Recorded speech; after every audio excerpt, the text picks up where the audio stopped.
Hey everybody, welcome back to another video. Today we're gonna rate the top 5 mods for user experience, or at least the most important ones that you should have in my opinion. I'm taking into account the most work been done into them and the problems that they solve in DCS. And in the end of the video I will also show you how to install mods in 2 different ways. All of the mods will be linked in the description below. But first, one important issue, we're gonna have to use this mod to fix a simple scripting issue so we'll be able to spawn in modded jets. Without further ado, let's get into it.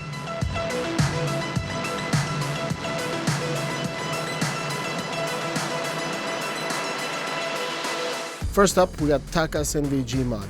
What this mod does is solve the problem of the monocle NVG that we have in DCS as default. We see only through one tube. Not only it's not representing real life, it's actually not representing the pilot model that we have in DCS. All the pilot models that we have in DCS has dual tubes nodes and not using one-eyed NVG. And don't get me started about the Apache, then in real life pilots are able to use the IADs on one eye and NVG on the other if they wish. By the way, they also have dual tube nodes. Taka's NVG mod will give you a full screen NVG, and it actually looks pretty good, and in my opinion it's representing more accurately someone who uses dual tube nodes. And one other thing that I forgot to say in the beginning, this mod, include all the others that I'm going to show you, will cause integrity issue while going into multiplayer servers, which means you will not be able to join multiplayer servers if they're not allowing the mods you use specifically.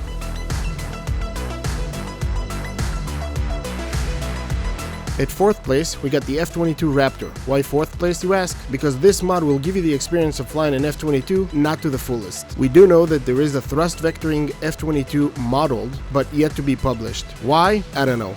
The F-22 uses the flight model of the F-15C from the Flaming Cliffs, which you must have in order to fly that jet. That goes to a lot of mods that use existing flight model from Flaming Cliffs jets. The F-22 mod does look great and it feels awesome to fly, even without the thrust vectoring option. It is essentially a beefed up F-15, truly an air dominance fighter, and the stealth capabilities of that jet are noticeable. One other thing that I think the mod is lacking is more modern air-to-air weapons. It can carry the 9X in the M120, but only the C version. But those are hardly noticeable things when flying a stealth jet with the awesome capability that the F-22 Raptor offers.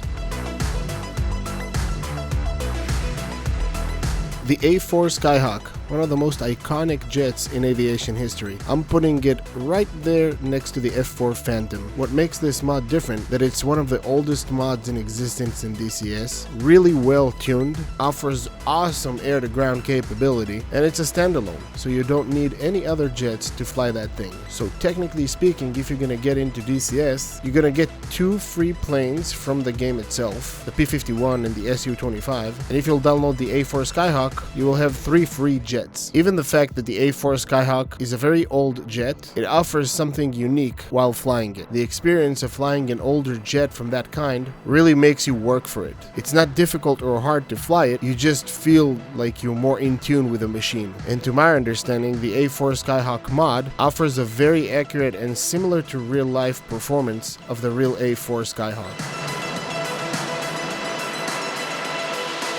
The Sukhoi 30 Flanker, easily one of the best mods out there. It was a real challenge to put it in 2nd place and not at 1st. That jet is one of the best made mods out there in my opinion. It's been well updated and well maintained by the development team. It offers the awesome capability of super maneuvering, thrust vectoring flanker with modern weapons and very accurate flight model. The jet offers us a tap into modern flanker aviation, a thrust vectoring capability that I have yet to see in DCS. And since the CWS update, the jet can be flown standalone without requirements of any other jets for you to have. Which means after the A4 Skyhawk, now you can have 4 free jets just getting into DCS. And that's why this mod took the 2nd place, because it's a well-maintained mod, highly researched, highly developed, and it's a fighter from the modern era that is really fun to fly. The team that developed this mod really put a lot of attention to details, from the shaking effects on the jet to high AOA performance to custom editing sounds, an automatic ground collision avoidance system, highly texturized cockpit, and more. And just a heads up, this team is now working on the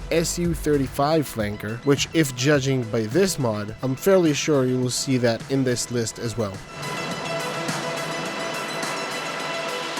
CurrentHill Milsim. Where do I begin with this mod? I think you'll see why I chose it as the number one. First of all, it offers a bunch of units that takes DCS into the current century. From weapon systems, armored vehicles, artillery, drones, fighter jets, bombers, naval assets, and more. Second of all, it requires nothing from you to have in order to use this mod, other than the game itself. What it does, it simply takes DCS into the current century. Not like other mods that I've shown in this list that take care of one issue, if it's a missing fighter jet that we want in the game, or a functionality. CurrentHill mods take care of the world in DCS world, literally changing the environment and introducing modern warfare. This is the main reason as I chose it as the number one mod. It takes the game that you've downloaded and upgrading it by adding modern assets in addition to existing ones. That will improve your game experience significantly by challenging yourself in modern warfare. Everything looks amazing, from the damage model to the animation of every asset to its functionality to the sound effects and to its performance. There is no reason that I can think of why Eagle Dynamics do not include that in their game. CurrentHill is constantly maintaining and updating his mods and adding new countries and new assets to every country. Simply amazing piece of work that deserves more than just be a mod. In my opinion, that should be an integral part of the game, and if that will happen, that will make DCS much more advanced, and I think at this point you will be able to call it DCS 2.0.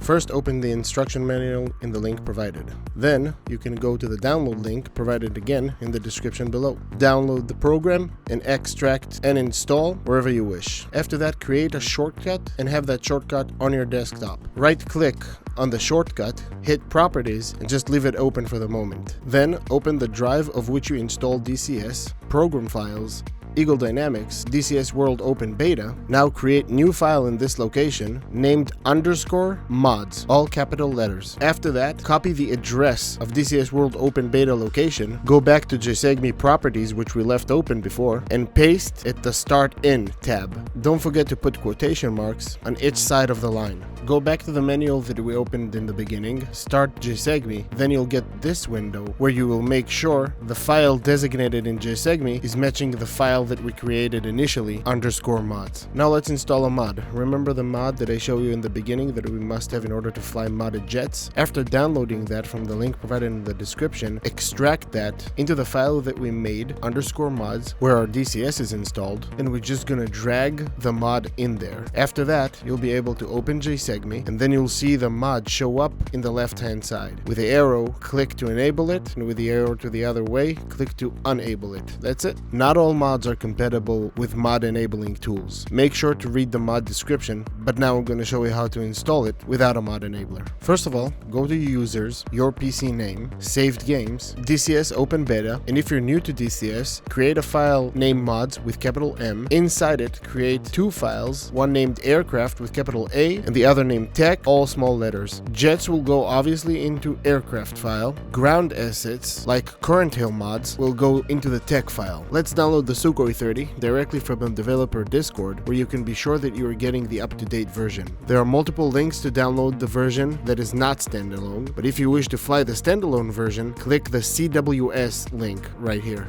Click code and hit the download source code zip to download the Sukhoi 30. I already have it downloaded, so you're gonna have to extract it and save it wherever you want. Then copy the Sukhoi 30 file into the aircraft file that we made in Saved Games, DCS Open Beta, Mods. And that's it, you got a Sukhoi 30. I hope this video was helpful for you guys. I really want to thank all the mod developers, they're really doing an awesome job. I hope you guys enjoy, and I'll see you in the next one.